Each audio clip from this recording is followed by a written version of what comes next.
por invitar.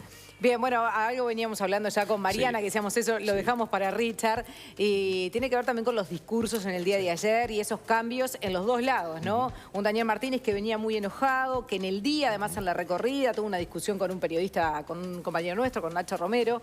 Lo mandó al psicólogo, ¿no? Sí. Lo mandó al Una psicólogo. falta de respeto ante una pregunta perfectamente normal Sí, que le y hizo además Nacho. lo que destacábamos ayer con Lucía Brocal, que era con quien estábamos al aire de estudios, es que Nacho no le había faltado el respeto y ni siquiera es un periodista que hable fuerte, que uno diga, bueno, quizás tomó mal y pensó que lo estaba prepoteando.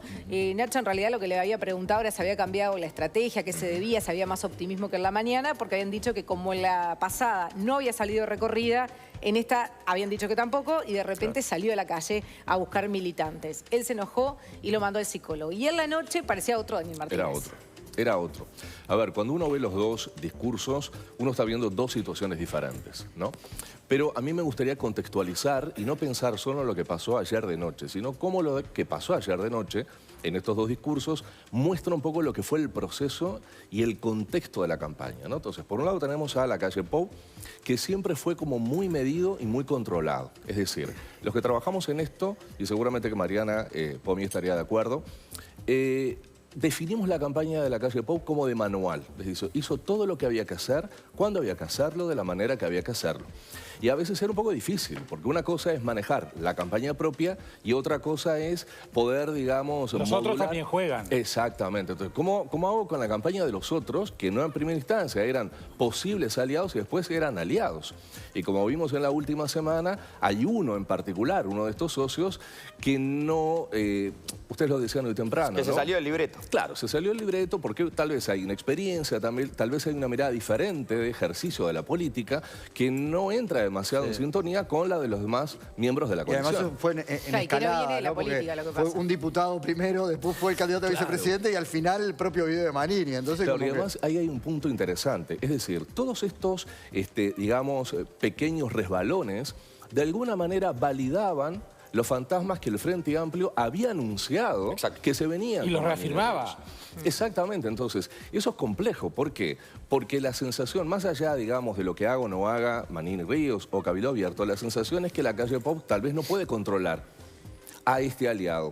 Y como es, ustedes lo decían hoy, es un aliado fundamental y clave, entonces, si este líder no puede liderar y no puede controlar a su principal aliado, entonces, ¿qué es lo que está pasando? ¿Qué nos puede esperar a futuro? Obviamente, hoy solo podemos hipotetizar qué fue lo que pasó para que se diera esta corrida en la diferencia, se minimizara. Seguramente Mariana va a poder formularlo dentro de unos días con mayor precisión y con mayor claridad. sí, a partir de política. datos más específicos. Sí. Exacto, y también, digamos, con su propia experiencia, como para poder evaluar esos datos y darles un sentido, que tal vez lo que somos más legos, vemos el dato duro, el número frío, bueno, los profesionales pueden dar ese contexto. El punto concreto es que, sea como fuera, Lacalle Pou logró armar, digamos, una campaña con mucha continuidad y muy ordenada. Y eso se vio ayer. Cuando él salió, estaban todos los líderes detrás, él en el frente, en un punto de gravedad. Él estaba parado en un punto y giraba. Y hablaba y giraba, ¿no? Y cuando uno ve lo que dijo en el discurso, es casi, digamos, lo que uno encuentra en un manual de retórica de comunicación política. Es decir, la bienvenida, la felicitación, el momento de emoción, la evocación a la dinastía personal, que es un tema medio peliagudo porque no es necesariamente lo que más lo ayuda con el votante. Bien, que no es por blanco. algo no lo nombró durante Lo toda la dejó para el campaña, discurso esa del final. dinastía, y lo dejó al final con Ahora, pescado vendido. no podía dejarlo fuera tampoco porque No, incluso... estaba nombrando toda la familia, además. Exactamente. Y uno puede ver allí también que, a ver, nosotros no podemos dudar de la sinceridad de esas emociones. Lo que yo estoy diciendo es que esas emociones tienen un lugar, deben tener un lugar Claro. Ahora, en lo que Richard, es el discurso. Cuando Y vos así preparás estaban. un discurso, está bien, es la parte de la Exactamente. sinceridad personal también, pero sabés que hay determinados temas que te pueden movilizar. Con lo que ha sido la figura de su padre en estos años, apartado de la campaña por una decisión política más que otra cosa. Sí. Bueno, el momento de agradecerle haber llegado a lo que te habías planteado como objetivo, seguramente para él iba a ser un momento emocionante, ¿no? Y sin dudas, pero cuando uno ve todo eso, ¿no? Y después del momento de, digamos, emoción, viene el momento de síntesis de todas las propuestas y promesas, uno puede ver claramente que ese discurso estaba diseñado.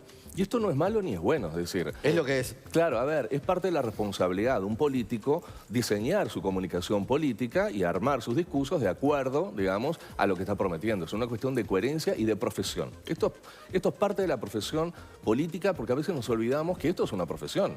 Es decir, más allá que para muchos es un trabajo, para muchos, y en el caso de la calle Pou, es así, es una Él lo profesión. encara muy así. ¿Qué te Bueno, pareció? de hecho, todos estos años, evidentemente, estuvo estudiando, estuvo preparándose para lo que fue esta campaña. Me quedó una cosita cuando hablaste de la figura del padre, que él lo dejó para el final, para además en el discurso de ayer y no antes, donde todos estos años lo tuvo alejado. En la entrevista con Nacho Álvarez, él en un momento en el cierre casi hablan del padre y de todos los cuestionamientos, y por eso decías, el voto que no es el herrerista le iba a costar en un caso como llegar a la coalición. Sin embargo, dijo, yo soy igual a mi padre. A ver, él necesariamente tiene que decir eso porque él no se presenta como un arribista, como un recién llegado. Él tiene que presentarse como heredero del herrerismo. No tiene más, digamos, que hacerlo. ¿Por qué? Porque si no, sacrificar su herencia dinástica. Y no hay que tener miedo a estas palabras. O sea, fue la que le dijo Sartori en su momento. Exacto, y sí, pero es cierto eso. Entonces, en definitiva, él no puede romper esa relación. Sobre todo cuando desde la oposición le dicen que es un recién llegado, que no tiene hábitos de trabajo. Es una forma de validar, digamos, que él viene de una estirpe y que ahí, además de oportunidad y circunstancias, que es lo que dice Frente Amplio, también hay talento, historia familiar, una estirpe que además, genética también. Claro, ¿no? hay una estirpe que, claro, que ni siquiera empieza con el padre. Exactamente, y eso no es menor, o sea, cuando a veces, digamos, nosotros que estamos trabajando más desde lo simbólico, se nos pregunta sobre tal situación puntual, yo creo que tenemos que hacer esta contextualización. ¿Por qué? Porque a veces sin el contexto no se entienden las cosas que hacen o dicen los candidatos. ¿Es llamativo que se dé eso de lo dinástico como se da en Uruguay? Porque uno mira otros países, bueno, ve el caso de los Bush en Estados Unidos, pero después... Y en Uruguay tenemos varios casos. Sí, a ver, yo creo que tiene que ver también con el origen de la clase política del Uruguay.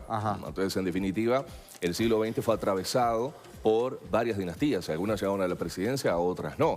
Entonces, de alguna forma, articulan un sistema de partidos que hoy ya ha cambiado totalmente, ¿no? Sería interesante, por ejemplo, creo que podría ser una investigación interesante, incluso a nivel académico, decir, bueno, en el Frente Amplio y la izquierda, ¿hay también dinastías? Tal vez no hay dinastías de sangre, pero tal vez hay dinastías o ideológicas o de compromiso. Bueno, pudo haber una, que fue la de Sendik. Exactamente. ¿No? O sea que ahí hubo una frustración, digamos, de esa promesa por razones que no eran dinásticas. Pero estuvo en una fórmula alguien que era hijo de. El asunto es si tus hijos siguen la misma carrera que vos, ¿no? Sí, y además de si siguen la misma carrera... Y en muchos casos ha pasado. Sí, y además hay que entenderlo. O sea, toda profesión, todo trabajo requiere también, además de dedicación y esfuerzo, talento. También hay que tener capacidad de poder ver, bueno, estas son las circunstancias, esto es lo que yo traigo, esto que traigo es bueno, esto que traigo no es tan bueno para lograr mi objetivo, y atemperarlo. Es decir, ¿sabes lo que te quería preguntar? Porque en realidad ayer si veías los discursos, la primera conclusión a la que llegabas es por los discursos en sí mismos, por la gestualidad, por las expresiones, por la forma de moverse arriba del escenario, ya se entendía que en definitiva había ganado uno y el otro había perdido. ¿Por qué lo digo? Porque si Martínez realmente creyera que tenía chances de ganar esta elección y volverse el próximo presidente, no veo yo que los presidentes, cuando saben eso, suban a un escenario, salten, griten, ¿no? Como diciendo, acá estamos, ¿no? Tienden a tratar de llamar a todos, ¿no? Y la calle Pou abrió diciendo, bueno, hay que pensar en todos los que han votado hoy de noche, ¿no? Entonces salió más con esa mesura de decir, bueno, ganamos, pero tampoco vamos a decir que ganamos. Sí, a ver, yo creo que lo que decís es clave. Por un lado, cuando uno escucha y ve a la calle Pou, ese era un discurso para todos los uruguayos, ¿no? Es decir, un discurso de un presidente. ¿Qué quiere decir esto? Que todo el proceso, digamos, de elecciones se cerraba ayer de noche. Cuando uno ve el discurso de Martínez, en realidad es como si eso no se hubiera cerrado, ese proceso no se cerró, ¿no? De hecho, el propio, la calle Pou llega en un momento en el discurso a una especie como digamos, intríngulis complejo, porque por un lado dice, no nos llamaron para reconocer que ganamos, pero esto es una anécdota. Es decir, minimiza el reconocimiento, pero por otro lado dice, nosotros pensábamos empezar mañana, por hoy lunes, todo el proceso de transición, pero no nos dejaron. ¿Y quién no lo dejó? Martínez, porque no hubo un reconocimiento del otro al que había ganado. Claro. Lo que pasa es que hay un mensaje a la militancia. Exactamente. Entonces ahí hay una cuestión en la cual él no tenía más remedio que referenciar. Es decir, quedó medio estrangulado, pero no había otra forma. No había forma de escape. Ahora, ¿por qué plantea esto? Porque el discurso de Martínez es un discurso de arenga. Claro. Es un discurso de esto sigue todavía. Claro. No sé, a mí la sensación que Esperemos hasta el viernes, dice Martín. Claro, a ver, no sé cómo lo vivieron ustedes, pero a mí me pareció como cuando uno ve una película de misterio, ¿no? Entonces, pero a la hora y media ya sabes quién es el asesino. Pero la película tiene una hora más. Y vos decís, bueno, me quedo a ver si hay alguna sorpresa. Y terminó la película y no hubo ninguna sorpresa. Entonces vos quedás con esto. Y creo que gran parte de la militancia frente a Prista quedó con eso. Creo que por eso Mariana hablaba hoy de una irresponsabilidad, porque estamos generando una expectativa que tal vez no se pueda cumplir. Y el tema es... que no se va a cumplir. Que no se va a cumplir. Lo mandó a la casa a festejar. Y ayer el Frente Amplista podía festejar que el resultado... Asumiendo que no iban a ganar. Claro, podía festejar aún en la derrota. El festejo era el mismo. No fue el enfoque, justamente. No, eso no fue el enfoque de Martínez, a pesar de que se lo pidieron incluso en el entorno. Desde el Frente Amplio. Y eso te iba a preguntar por el discurso y la actitud de Martínez de no hablar de una derrota y por las diferencias que había tenido justamente las actitudes de las últimas semanas. ¿También fue un mensaje para la linterna del Frente Amplio? A ver, yo creo que tal vez pudo haber sido un mensaje a nivel de intención, pero hay que ver realmente cómo la interna del Frente Amplio procesa ese mensaje. ¿Por qué? Hay que pensar algunos aspectos que incluso van más allá del Frente Amplio. Martínez no es una persona que tenga un carisma personal desbordante, como sí lo tienen muchos candidatos del Frente Amplio, muchas figuras, algunas figuras señeras y otras figuras emergentes. Por otro lado, también tiene dificultades de comunicación política pública. Eso se ha visto desde los debates hasta las entrevistas, hasta ayer. Ayer salió con una euforia que era totalmente desbordante, ¿no? Y esto es lo que a veces pasa con Martínez cuando sale a la palestra pública. Más allá de las asesorías que tiene, o más allá del diseño de comunicación política que tiene, hay momentos en que él sale de eso. Es como si entrara en una dimensión paralela en la cual todo el mundo, incluso el Frente Amplio, los propios líderes del Frente Amplio van por un lado y él sale por otro lado.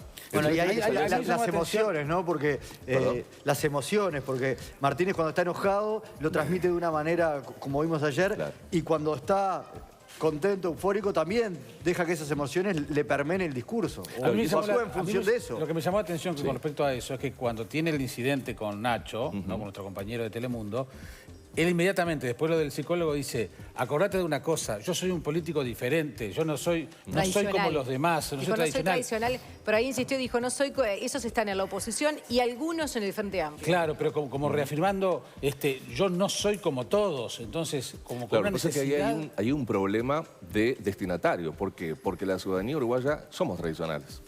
Lo decía Mariana hoy.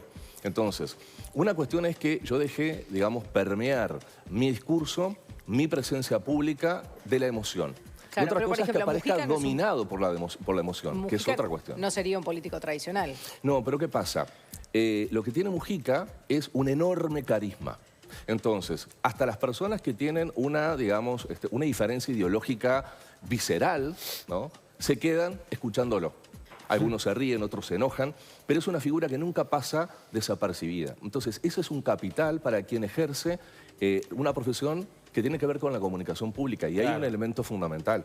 El político, más allá de que puede estar, como ser humano que es, por supuesto, ¿no?, más tironeado en un momento que en otro por ciertas emociones, no se puede dejar dominar por las emociones. ¿Por qué? Porque una cosa es un político y otra cosa es un actor, un cantante, un periodista, un conductor de televisión, que pueden tener estos momentos. Pero esas, salidas de tono no determinan la vida de la gente.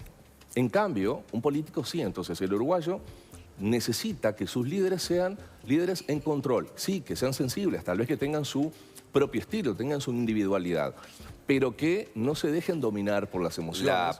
Y que ese dominio no supere lo que su grupo, lo que puede ser el sector político, su grupo de asesores, le, recomienda hacer. Que no quiere decir que tenga que someterse a lo que se dice. Claro. Tabaré Vázquez nunca se sometió a lo que se le dijo, pero hay un peso ahí específico de control donde genera confianza. A veces Martínez con este tipo, de salidas tan emocionales, esta euforia, porque él arengaba vieron que se movía en el escenario, ¿no? Con el gesto arriba. Entonces, Sí, fue una salida para vos, Barney, ¿no? claro, que no es el momento. Claro. Tal cual, tal cual. Fue una salida para vos, Barney. No es el momento, Y exactamente. no era el momento para vos, No Barney. era Era, bueno, gracias, vamos arriba, qué buena votación, pero tampoco era para vos, Barney. Y ahí tiene que ver seguramente con una lectura política que se vendrá en los próximos días y que va a ser muy interesante, que ayer quedó la pregunta flotando. Martínez había dicho, si pierdo, me voy para mi casa a cuidar a mis nietos. Ahora, Martínez se va a la casa porque él lo que quiso ayer dejar en claro era que estaba capitalizando ese 1.200.000 votos que obtuvo y que esos votos eran de él, por eso él estaba arriba del escenario de esa manera y con esa euforia. Porque ahora cambia todo. Si Martínez se presenta como un ganador, a pesar de la derrota, muchos pueden pensar que Martínez sigue siendo un capital político interesante. Entonces, Y por ejemplo, que puede no ser se va candidato para a la la intendencia casa. de Montevideo. Puede Sí. volver y exactamente y recuperar la intendencia de Montevideo, que va a ser clave para el Frente Amplio, tener un lugar desde donde poder trabajar, una plataforma donde poder trabajar y un lugar también donde poner a aquellos, ¿no? Porque esto es política y en definitiva se trata de poner a aquellos en algún lugar en el Estado, poner a aquellos que se jugaron la ropa por Martínez. Pero también que tengan presencia, además, porque Martínez queda debilitado en el Parlamento, si querés. Entonces, ir a la Intendencia y tener de los suyos allí también les da presencia pública, pensando en 2024. Sí, hay Sí, que ver igual- también nuevamente qué pasa en la interna del Frente Amplio. De porque- cara a las intendencias. Porque ya hay varios sí. nombres para eso. Bueno, pero por eso, pero ayer yo me quedé pensando... Pero ¿cómo le decís que no a Martínez? Fue intendente, Igual- tiene buena aprobación de gestión. Igual creo que hay un aspecto importante de lo que decía Juanchi, y es, una cosa es, yo tuve estos votos, ¿no? Pero estos votos son de Martínez realmente. Una cosa es que él lo presente como que claramente, son sí, suyos. sí. Y otra cosa es que la interna del Frente Amplio y la ciudadanía los lea como votos de Martínez. Claro. Esa es la lectura que Sí, ahora sí, van a creo que va a empezar a... pasar. Otros en el frente van a decir lo contrario, van a decir, no, mirá que viene el frente, si el candidato hubiera sido otro, ¿qué Y pudo haber ahí pasado? hay un tema importante también, o sea, la interna, ¿no? Cuando analice esto, que no lo va a analizar ni hoy ni mañana, porque se necesita tiempo para Más tiempo y analizar. más datos y ver bien cómo se Exactamente, movieron ¿no? los Y a votos. partir de, digamos, de ese análisis, la pregunta sería, Martínez como figura, ¿no? Como representante del Frente Amplio, ¿sigue siendo viable a pesar de su indisciplina? ¿O la indisciplina en realidad comprometió más de lo que, digamos, esperaba Claro. que fuera comprometido? Claro. Entonces, estas preguntas que no son de fácil respuesta y que la ciudadanía en Sí, realidad lo que puede hacer es mirarlo y analizarlo, pero no es quien va a tener, digamos, poder de decisión, porque esto es una cuestión de interna del Frente Amplio, Claro. es lo que va a plantear el futuro, porque tal vez sí, tal vez Martínez es una figura para la intendencia. Se van a mirar mucho los dos números y ahí va a haber una discusión. Es decir, a ver, Martínez, tú hasta octubre hiciste lo que quisiste. Pusiste a la vicepresidenta que quisiste, no tomaste las recomendaciones, no tuviste en cuenta a Carolina Cose, hiciste una campaña por este lado, tus números fueron 39. Cuando salimos todos a la cancha, casi ganamos la elección. Exacto. Se lo dijo Mujica, un candidato sí. nunca está solo. Sí, le dijo. por parte. Y con- Richard, sí, perdón. no, que tenemos que cerrar, pero no Bien. quería dejar de preguntarte por Guido Manini Ríos, porque es nuevo en el escenario Sí. político, el partido en general, quien lo acompañan también, pero además, bueno, con este video de las últimas horas, Mariana recién decía, no se retractó y parece no darse cuenta de la importancia de lo que dijo, por eso dijo, bueno, yo estoy tranquilo, no creo haber hecho nada mal. ¿Cómo lees esos discursos, los gestos de A Manini ver, Ríos? yo creo que es un personaje que ha logrado, y lo digo con el mayor respeto del mundo, es una figura que se proyecta públicamente, pero sin experiencia en ese tipo de proyección. No es que era un hombre, digamos, totalmente, digamos... ¿Es un ajeno a los militar medios. hablando de política? Claro, entonces, ¿el problema cuál es? El problema es que, por un lado, está su figura, por otro lado está un montón de gente que está dentro de Cabildo Abierto, que fue la que realmente empezó, antes de este video, a generar situaciones, digamos, complejas de manejar a nivel público, porque terminaban validando la evaluación que hacía el Frente Amplio de la figura de Manini, pero también del propio Cabildo Abierto. Pero además, hoy tiene un protagonismo que le permite sentarse a discutir con la calle Pou mano a mano. Entonces aquí es donde se va a ver realmente la capacidad que tenga la calle Pou de poder acordar, pero no terminar avasallado por la dependencia que hoy tiene de Manini Ríos, porque tiene Manini Ríos mucho por aprender todavía en cuanto al manejo de la comunicación pública. Y hay que entender algo también a nivel político. Si un actor dice algo fuera de lugar y después se retracta, la gente le puede creer, porque capaz que le tiene cariño. Pero cuando uno es político y dice algo, ¿no? Y más cuando es algo armado, no es una pregunta rápida en un corredor, sino cuando uno arma un video y lo presenta, uno se puede retractar después, pero eso quedó. Y eso está presente y en las redes nada desaparece. ¿Qué quiere decir esto? Que eso es algo que se puede capitalizar en un futuro por otras fuerzas políticas que, digamos, quieran relacionarse con Cabildo Abierto, con Manini, en un lugar más de control. El Frente lo capitalizó durante la veda. Exactamente. En las redes. Claro. Exactamente. Allí hay va a ser una... A ver, no quiero augurar porque no soy profeta, pero creo que va a ser una relación difícil la de Lacalle Pou con Manini Ríos, tal vez más allá incluso de sus propias intenciones subjetivas y personales. Entonces creo que va a ser un punto de atención para todos nosotros, para los periodistas, para los que estudiamos los signos y los símbolos, pero también para la ciudadanía. Claro. Bueno, ayer se hablaba de figuras que articulan muy bien, entre ellas hablaban de la propia esposa, Sí. de Irene Moreira, porque también había estado en las filas del Partido Nacional, y se contamos con eso como para articular y dialogar con Manini Ríos. Igual sonaba como que hablaban en distinto idioma, ¿no? Cuando me lo explicaban. Es como dialogar, como llegar a un acuerdo. Lo que pasa es que Manini habló en distintos idiomas, porque También. durante toda la campaña dijo que no era un partido militar y sobre el final de la campaña resolvió transmitirle un mensaje a los soldados. Claro. Sí. Richard Danta, muchísimas gracias por Gracias a acompañarnos. ustedes. Un placer. Tenemos que actualizar hasta ahora los datos del tiempo. Presento la sustancia con mucha elegancia. Smoke es mi nombre, marihuana, mi fragancia. Siempre estoy activo 24/7 nota. Mirando el mundo desde aquí arribota. La calidad se nota. Fumo marihuana y no me importa que critiquen mi sentimiento. El fanático lo compra. Fumando buena hierba en etapa de juventud. Volando con la divina verde color bambú. Mucha gente me pregunta que por qué diablo lo hago. Yo les digo que lo hago porque tuve un déjà vu. En donde venía un pan y me invitaba a un tabaco. Y sin siquiera darme cuenta ya era socio de su club. Ahora fumo todos los días y me siento very good. Oye, Majin Buu, no me importa lo que pienses tú. Mejor dejen de hablar y busquen algo que hacer. Robocop, métele mano que lo voy a encender. Tengo marihuana para fumar y para vender y para toda esa mami chula que se